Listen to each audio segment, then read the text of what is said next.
Hello students, hi, welcome to the chemistry zone. Pragya madam here. હવે આપણે શરૂઆત કરી રહ્યા છે સેકન્ડ લેક્ચરની. આના પહેલા ગઈકાલે તમને ફર્સ્ટ લેક્ચર આપ્યો હતો કે કેમેસ્ટ્રી એનું માનવ જીવનમાં શું રોલ છે અને પ્રસ્તાવના ચેપ્ટરની આ બે ટોપિક ભણ્યા હતા. એના પછી ટેક્સ્ટ બુકમાં આપણો નેક્સ્ટ ટોપિક છે 1.3 અને 1.3 વાળો જે ટોપિક છે એ છે દ્રવ્યનો સ્વભાવ. દ્રવ્યનો સ્વભાવ એટલે નેચર ઓફ મેટર. તો નેચર ઓફ મેટર એટલે તેને ડિટેલમાં સમજીએ. આ ટોપિક તમે 9th સ્ટાન્ડર્ડમાં ઓલરેડી ભણી ચૂક્યા છો. તો આપણે 9th અને 11th બંને સ્ટાન્ડર્ડ માટેનો આ કોમન ટોપિક છે જેમાં કંઈ ખાસ છે નહીં, પણ હવે ટેક્સ્ટ બુકમાં છે તો હું તમને એકવાર સમજાવી દઉં કે દ્રવ્ય એટલે શું. તો કે દ્રવ્ય એટલે પદાર્થ અને પદાર્થ એટલે શું તો કે જે અવકાશમાં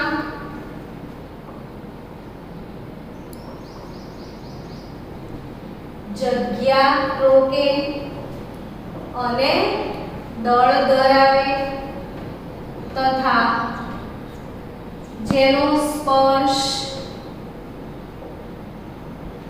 કે કોઈ પણ સેન્સ વડે આપણે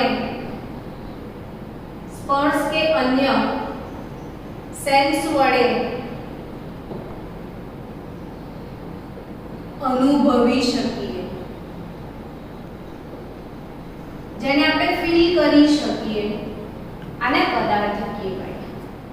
તો આ પદાર્થ કે જે અવકાશમાં શું કરે છે, જગ્યા રોકે છે.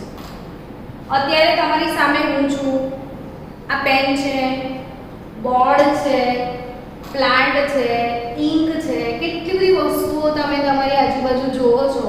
એ દરેક વસ્તુ જગ્યા રોકે છે અને દરેકે દરેક વસ્તુ માસ પણ ધરાવે છે, જેને દળ પણ છે. એટલે આપણે એને શું કહીશું, પદાર્થ.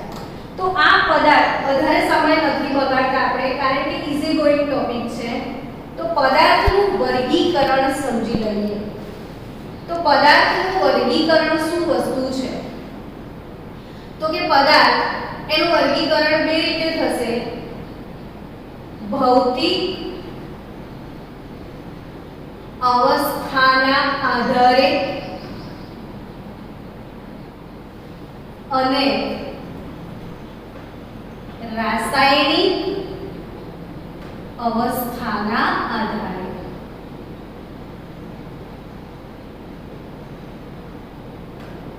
ભૌતિક અવસ્થાના આધારે એના મહત્વના કુલ 3 અવસ્થાઓ છે. આમ 5 અવસ્થાઓ છે, પણ આપણે જે હમણાં સુધી રૂટીનમાં આપણે જે ભણતા આવ્યા છીએ એ 3 અવસ્થાઓ. ભૌતિક અવસ્થાઓ કઈ તો કે ઘન અવસ્થા,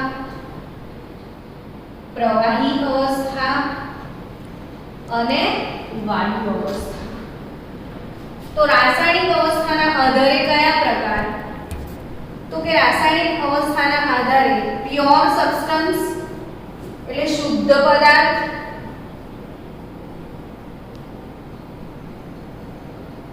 અને મિશ્રણ.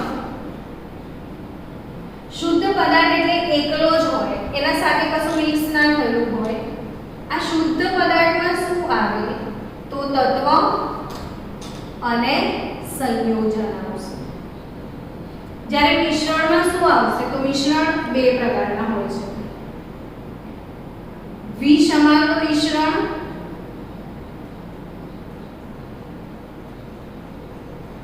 અને સમાંગ મિશ્રણ. તત્વ અગેન ક્લાસિફાઈ કરીએ તો 3 પ્રકારના તત્વો હશે, જે આપણે આ જે તત્વો છે આવર્ત કોષ્ટકમાં આપણી પાસે કુલ 118 તત્વો છે ને એનું વર્ગીકરણ કરીએ તો ધાતુ, અધાતુ,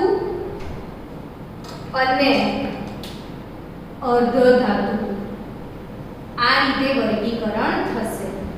તો તત્વ જે છે એને ત્રણ રીતે વર્ગીકૃત કરી શકાય, ધાતુ, અધાતુ અને અર્ધ ધાતુમાં।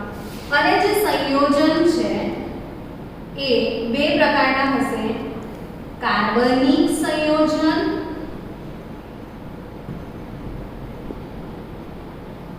અને અકાર્બનિક સંયોજન। કાર્બનિક સંયોજન અને અકાર્બનિક સંયોજન। તો આ જે આખું આપણે વર્ગીકરણ કર્યું છે પદાર્થનું, એમાં દરેકે દરેક વસ્તુ જે અહીંયા લખેલી છે એને આપણે ડિટેલમાં સમજવાની છે। તો ડિટેલમાં સમજતા જઈએ તો ભૌતિક અવસ્થાના આધારે વર્ગીકરણ પહેલા સમજી લઈએ। ભૌતિક અવસ્થાના આધારે વર્ગીકરણ કરીએ તો પદાર્થના ત્રણ સ્વરૂપ આવે, ઘન, પ્રવાહી અને વાયુ। તો ઘન, પ્રવાહી ને વાયુ જે છે એ ઘન, પ્રવાહી, વાયુ એ ઘન પદાર્થ કેવો હોય જો તો કે ઘન પદાર્થની શું લાક્ષણિકતાઓ, તો એના કણો એકબીજા સાથે જકડાયેલા હોય છે, જ્યારે પ્રવાહીના કણો જકડાયેલા નથી હોતા, એકબીજાથી થોડા દૂર હોય છે અને અસ્તવ્યસ્ત હોય છે, કોઈ ક્રમિક ભાતમાં નથી હોતા, એટલે એને પાત્રની જરૂર પડે। અને વાયુ તો કે વાયુના કણો એ તો પ્રવાહી કરતા પણ વધારે અસ્તવ્યસ્ત હોય છે, બહુ દૂર દૂર હોય છે, વળી એનું પાત્રમાં બી ના રહે, એને ક્લોઝ વેસલમાં રાખવો પડે। જો અહીંથી જ ખાસો એવો તફાવત તમને સમજણ પડી જાય છે। તો ઘન પદાર્થ શું હોય તો કે નિશ્ચિત આકાર હોય અને એને નિશ્ચિત કદ હોય, એના કણો એકબીજાથી ખૂબ જ નજીક હોય, એટલે આંતર આણ્વીય આકર્ષણ બળ ઊંચા। 9th સ્ટાન્ડર્ડ વાળા સ્ટુડન્ટને તો ક્વેશ્ચન થશે કે આંતરાણ્વીય એટલે શું? તો કે જો આ એક અણુ છે ને એક આ બીજો અણુ છે, તો આ એક અણુ અને બીજા અણુની વચ્ચે, તો અણુ વચ્ચે એક અણુ બીજા અણુને ખેંચે છે, આ અણુ આને ખેંચે છે, આ બંને એકબીજાને આકર્ષણ આપે છે, તો અણુ વચ્ચે લાગતું બળ જેને શું કહેવાય? આંતર આણ્વીય આકર્ષણ બળ। ને આ બહુ જ ઊંચા છે, એટલે એક અણુ બીજા અણુને ખેંચીને ક્લોઝ લઈ આવે છે તો ઘન પદાર્થ બની જશે। હવે આમાં આંતર આણ્વીય આકર્ષણ બળ થોડા ઓછા છે, એટલે આને કેવું છે કે નિશ્ચિત આકાર હોતો નથી, પણ એને કશું નિશ્ચિત હોય છે। એ શું? તો કે કદ નિશ્ચિત હોય। કદ નિશ્ચિત હોય એનો અર્થ શું? તો કે તમે 20 ml પ્રવાહી લો છો, આ 20 ml પ્રવાહીને ટેસ્ટ ટ્યુબમાં લો છો। હવે ટેસ્ટ ટ્યુબનું જે 20 ml પ્રવાહી છે એને તમે એક નાની વાટકીમાં લઈ લો, એમાંથી તમે બકેટમાં ટ્રાન્સફર કરો કે તમે ગમે તે પાત્રમાં એને ઠાલો, એનું કદ 20 ml જ રહેશે, પણ તમે એક બોટલમાં ગેસ ભર્યો છે, વાયુ ભર્યો છે 20 ml, હવે બોટલનું ઢાંકણ ખોલો તો વાયુ જે છે એ આખા વાતાવરણમાં ફેલાઈ જાય છે, એટલે 20 ml વાયુ હવે 20 ml રહેતો નથી, પણ એનું કદ આખા વાતાવરણના કદ જેટલું થાય, એટલે વાયુને કેવું છે કે નિશ્ચિત આકાર પણ નથી અને નિશ્ચિત કદ પણ નથી। તો વાયુને નથી નિશ્ચિત આકાર કે વાયુને નથી નિશ્ચિત કદ। તો પ્રવાહીને ઘનને તો કે આને બંને નિશ્ચિત આને આકારમાંથી આનો આકાર કેવો તો કે તમે જેમાં નાખો તેવો તપેલીમાં નાખો તો તપેલી આકાર ડોલમાં નાખો તો ડોલ જેવો આકાર તળાવમાં હોય તો તળાવ જેવો આકાર એટલે એનું જેવું પાત્ર છે એવો એનો આકાર હશે પણ એનું કદ નિશ્ચિત હોય છે આને તો કદ પણ નિશ્ચિત નથી અને આકાર પણ નહીં આમાં આંતરઆણ્વીય આકર્ષણ બળો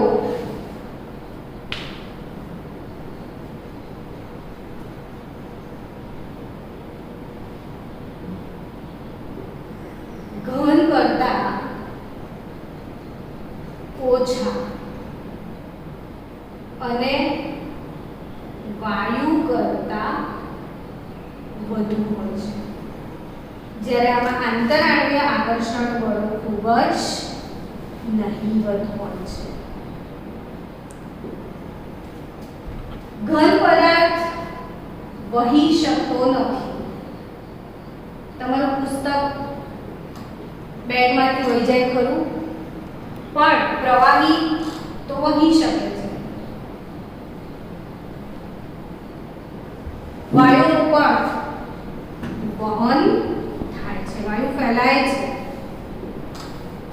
ઘન પદાર્થ દબાવાય તો કે ના દબાવાય એ કેવો છે અદબનીય છે ને દબાવી શકાતો નથી જ્યારે પ્રવાહી જો દબાણ આપવામાં આવે તો ફક્ત માત્ર 4% જેટલું સંકોચાય 1000 બાર દબાણ આપો તમે તો 4% જેટલું સંકોચાય વધારે સંકોચાતું નથી એટલે લગભગ એને પણ અસંકોચનીય જ કહેવાય અને વાયુ તો એનો તમે દબાઈને ફુગ્ગામાં હવા ભરી શકો છો એટલે વાયુ કેવી અવસ્થા છે સંકોચનીય અવસ્થા છે એનું સંકોચન થઈ શકે છે તો આ સિવાય પણ ઘન પદાર્થને અને પ્રવાહી પદાર્થને ઘણા બધા ગુણધર્મો છે પ્રવાહીમાં તો પૃષ્ઠતાણ આવશે કેશાકર્ષણ આવશે સ્નિગ્ધતા આવશે સ્નિગ્ધતા એનું પ્રસરણ થાય છે પ્રવાહી બાષ્પશીલ હોય છે આવા અઢળક ગુણધર્મો પ્રવાહીમાં છે જે તમને આગળ દ્રવ્યની અવસ્થાઓ ચેપ્ટરમાં આવશે ત્યારે આપણે એને બહુ જ ડિટેલમાં ભણીશું અહીંયા ઘન અવસ્થા તો એ પણ 12મા ધોરણની અંદર પહેલું ચેપ્ટર એનું નામ જ છે ઘન અવસ્થા એટલે ઘન અવસ્થા પણ એક આખું ચેપ્ટર બનીને આવશે એટલે એના પ્રોપર્ટી પણ બહુ ડિટેલમાં ત્યાં આવશે પ્રવાહી અને વાયુ દ્રવ્યની અવસ્થાઓ 11થમાં ચેપ્ટર આવશે તો એની પણ ફૂલ ડિટેલમાં તમને ઘણી બધી માહિતી ત્યાં મળવાની છે પણ આ પ્રાઇમરી ઇન્ફોર્મેશન જેને કહેવાય એ તમારે અહીંયા ફક્ત આ 3 વસ્તુની આટલી ઇન્ફોર્મેશન આ ચેપ્ટર માટે તમારે યાદ રાખવાની છે હવે આપણે રાસાયણિક ગુણધર્મોને આધારે વર્ગીકરણ તો રાસાયણિક ગુણધર્મોને આધારે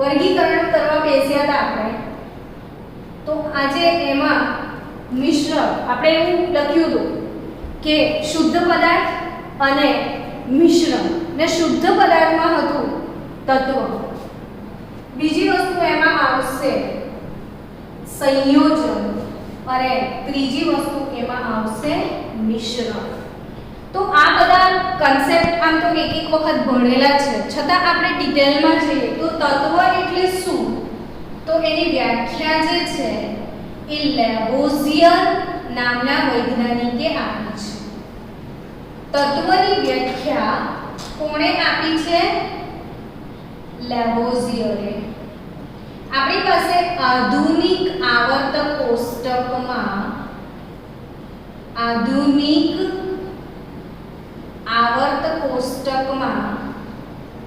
કુલ 118 તત્વો છે આધુનિક આવર્ત કોષ્ટકમાં કુલ 118 તત્વો છે તો આ જે 118 તત્વો છે, આ 118 તત્વો એમાં તત્વની વ્યાખ્યા શું કીધી છે લેવોઝિયર અંકલે?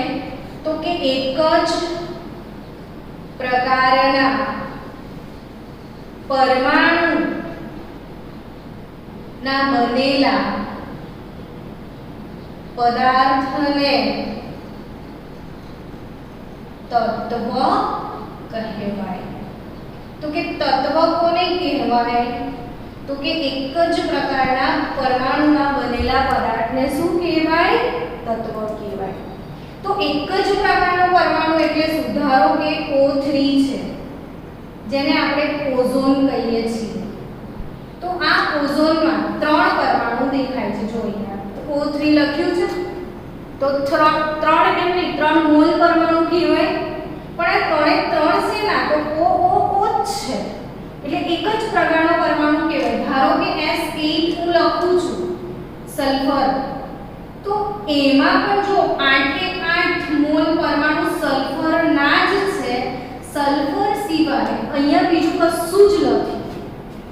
તમે કોપર ધાતુ લઈ લો, સોનું Au ધાતુ તમે લઈ લેશો, તો સોનું છે, કોપર છે, કોઈ પણ ધાતુ છે, તો ધાતુમાં તમે ધ્યાનથી જુઓ તો કોપર ધાતુમાં કોપર સિવાય અન્ય કોઈ પણ પ્રકારના પરમાણુ હોતા નથી. પણ જો અહીંયા જો દાખલા તરીકે હું અહીંયા CO2 લઈ લઉં છું,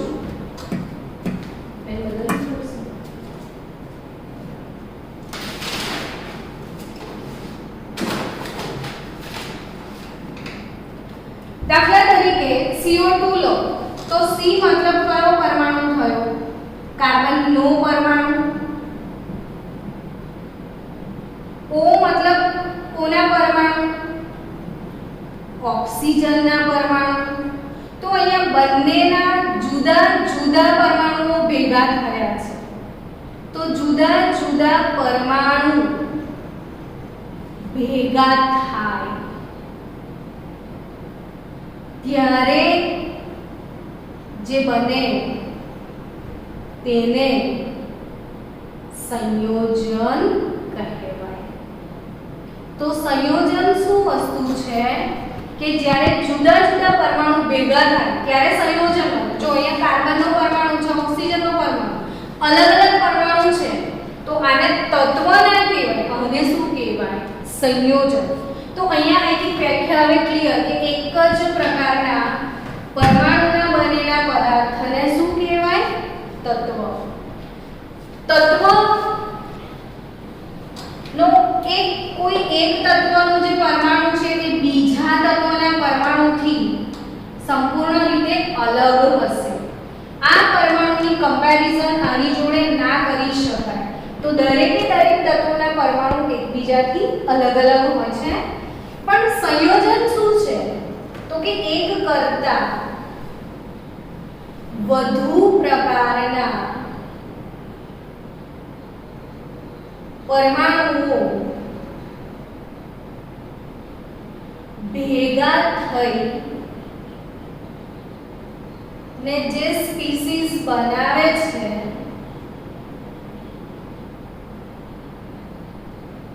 તે સંયોજન. પણ એની ખાસિયત છે કે સ્પીસીસ બનાવે તથા પોતાના મૂળ ગુણધર્મો ગુમાવે છે. પોતાના મૂળ ગુણધર્મો શું કરે છે? તે ગુમાવે છે. તો એ મૂળ ગુણધર્મો કેવી રીતે ગુમાવી દે છે? તો કે જો હાઇડ્રોજન, આમાં ભલે 2 પરમાણુ છે પણ હાઇડ્રોજન ના જ છે, એટલે આ તત્વ કહેવાય. ઓક્સિજન અડધો મોલ લઈએ, નહીં તો આપણે 2 મોલ હાઇડ્રોજન 1 મોલ ઓક્સિજન લઈએ તો 1 મોલ 2 મોલ પાણી બનશે, H2O. H2O એટલે પાણીનું અણુસૂત્ર, બરાબર? હવે આ જે બન્યું એ સંયોજન બન્યું. અહીંયા ભલે 2 પરમાણુ છે પણ એક જ તત્વના છે, એટલે આ તત્વ સમાન પ્રકારના છે એટલે તત્વ કહેવાય. આ તત્વ કહેવાય. તત્વ પ્લસ તત્વ ભેગા થઈને શું બન્યું? સંયોજન. હવે જો અહીંયા તમે જુઓ તો હાઇડ્રોજન કેવો છે? તો કે દહનશીલ વાયુ છે. દહનશીલ એને કહેવાય કે જે સળગી જાય. ઓક્સિજન કેવો છે તો દહન પોષક વાયુ છે. દહન પોષક એટલે જે દહનની પ્રક્રિયાને સપોર્ટ કરે. તો આ જે દહનશીલ છે આને આ સપોર્ટ કરે છે એટલે આ દહનશીલ છે, સળગે છે, આ એને સળગાવે છે અને આ બંને ભેગા થઈને શું બની ગયું? પાણી. અને કોઈક જગ્યાએ આગ લાગી હોય ને પાણી નાખો તો આગ શું થાય? ઓલવાઈ જાય. જો બધું બદલાઈ ગયું, જે સળગતો હતો, જે સળગાવતો હતો એ બીજાને ઓલવતો થઈ ગયો. અર્થાત કે જ્યારે એક કરતાં વધુ તત્વો ભેગા થઈને સંયોજન બને ત્યારે તેમાં રહેલા ઘટક તત્વો એ પોતાની મૂળ લાક્ષણિકતા ગુમાવી દે છે. હવે સંયોજન એ જુદા જુદા તત્વોનું કોમ્બિનેશન છે, જુદા જુદા પરમાણુઓથી બનતી સ્પીસીસ છે.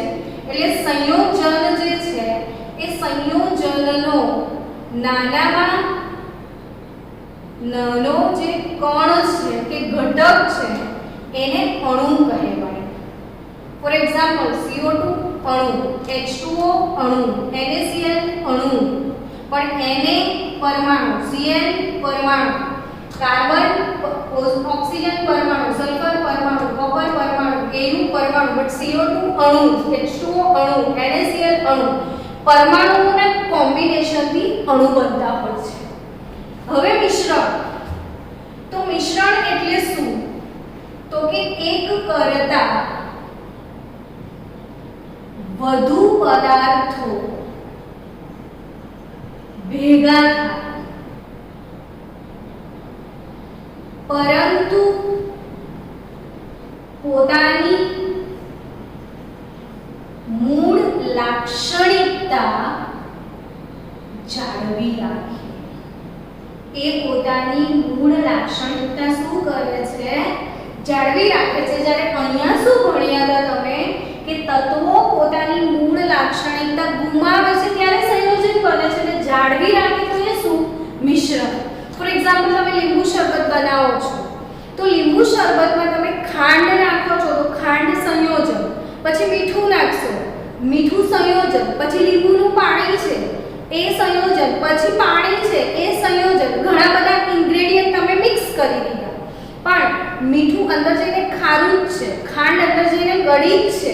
એટલે મિશ્રણ બનાવ્યા પછી પણ એ ઘટકો પોતાની આઈડેન્ટિટી જાળવી રાખે છે એટલે એને મિશ્રણ કહેવાય.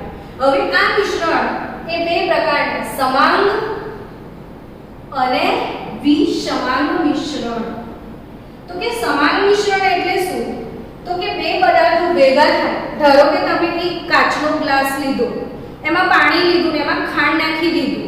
હવે ખાંડ ઉપરથી જે દ્રાવણ બન્યું એને ઉપરથી એક ચમચી ચાખો તો બી ગળ્યું લાગશે ને બોટમમાંથી એક ચમચી ચાખો તો બી ગળ્યું લાગશે. મતલબ કે આખા દ્રાવણની દરેક જગ્યાએ એનું સંઘટન સમાન છે. તો અહીંયા ખાંડ અને પાણી કહીએ તો સમાન મિશ્રણ કે બહુ જ સરસ રીતે એકબીજામાં મિક્સ થઈ જાય છે જે તમને ખબર પણ ના પડે. પણ તેલ અને પાણી લો તો, રેતી અને મીઠું લેશો તો આ બધા વિષમાંગ મિશ્રણ જે એકબીજામાં સંપૂર્ણપણે મિશ્ર થઈ શકતા નથી. એનું સંગઠન દરેક ભાગમાં જુદું જુદું હશે. તો સમાન મિશ્રણ એટલે બે પદાર્થો સંપૂર્ણ રીતે મિશ્ર થઈ જાય અને વિષમાંગ મિશ્રણ કે જે બંને પદાર્થોનું સંગઠન સમાન હોતું નથી. તો આપણે આના પછીના લેક્ચરમાં નેક્સ્ટ ટોપિક છે, સરસ મજાનો ટોપિક હવે આવે છે ભૌતિક રાશિ. અને ભૌતિક રાશિ આના પછીના લેક્ચરમાં આપણે શરૂ કરીશું.